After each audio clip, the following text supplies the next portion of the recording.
સ્થાનિક સ્વરાજની ચૂંટણીઓને લઈને કચ્છમાં જ્યારે લોકોમાં ભારે ઉત્સાહ છે ત્યારે ક્યાંક ને ક્યાંક આ ઉત્સાહમાં વહીવટી તંત્ર પણ આ મતદાન કરાવવામાં જે યોગ્ય છે એ ખરું નથી ઉતર્યું એ પણ અમને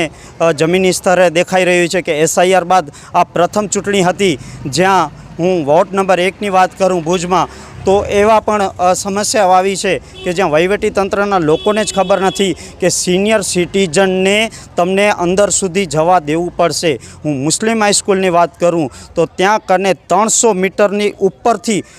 અંતરના ત્યાં કને સિનિયર સિટીઝનને ઉતારી દે અને સિનિયર સિટીઝન ત્યાંથી જો ખુદ પગે ચાલીને અને જતું હોય વોટ કરવા તો આ આપણે સેવા નથી આપી રહ્યા, આ આપણે અડચણરૂપ થઈ રહ્યા છીએ, લોકો માટે અડચણરૂપ થઈ રહ્યા છીએ, આપણે મતદારો માટે સુવિધા માટે છીએ, નથી કે આપણે કોઈ અડચણરૂપ માટે કે મતદારો કેવી રીતે આ લોકશાહીનો પર્વ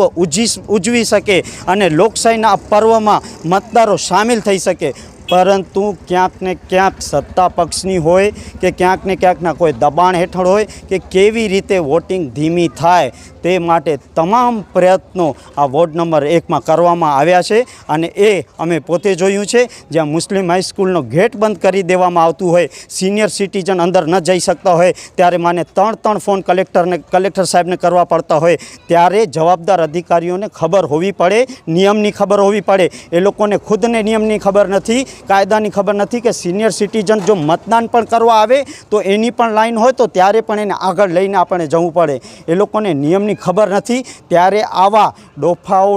હું ડોફાઓ જ કહીશ કે નિયમની ધજ્જા ઉડાવી રહ્યા છે કે મુસ્લિમ હાઈસ્કૂલનો ગેટ ક્યાં ને સિનિયર સિટીઝન ક્યાં કને મતદાન દેવા જશે। આવી સમસ્યાઓ ભુજના વોર્ડ નંબર 1માં ઊભી થઈ છે। ખરેખર આ યોગ્ય ન કહેવાય। આપણે લોકશાહીનો પર્વ ઉજવવા ભેગા થયા છીએ। પોલીસનો પણ કામ એ છે કે કેવી રીતે આપણે મતદારોને સગવડ ઊભી કરીએ, ન કે એ લોકો માટે અવગડ ઊભી કરીએ, ન કે કોઈના કહેવાથી આપણે વોટિંગને ધીમી કરાવવા માટેના પ્રયત્નો કરીએ। આ તમામ પ્રશ્નો ક્યાંક ને ક્યાંક વહીવટી તંત્રનો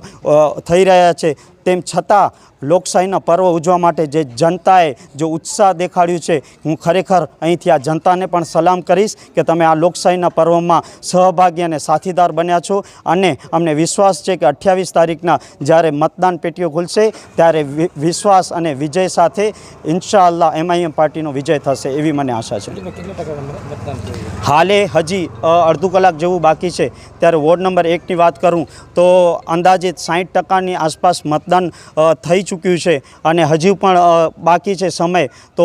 છેલ્લા જે આંકડા છે એ હજુ આવશે। પરંતુ ક્યાંક ને ક્યાંક આ જે મેં તમને વાત કરી સમસ્યા ક્યાંક ને ક્યાંક અડચણરૂપને લીધે પણ ટકાવારી ઓછી થઈ છે એ સાફ દેખીતી છે।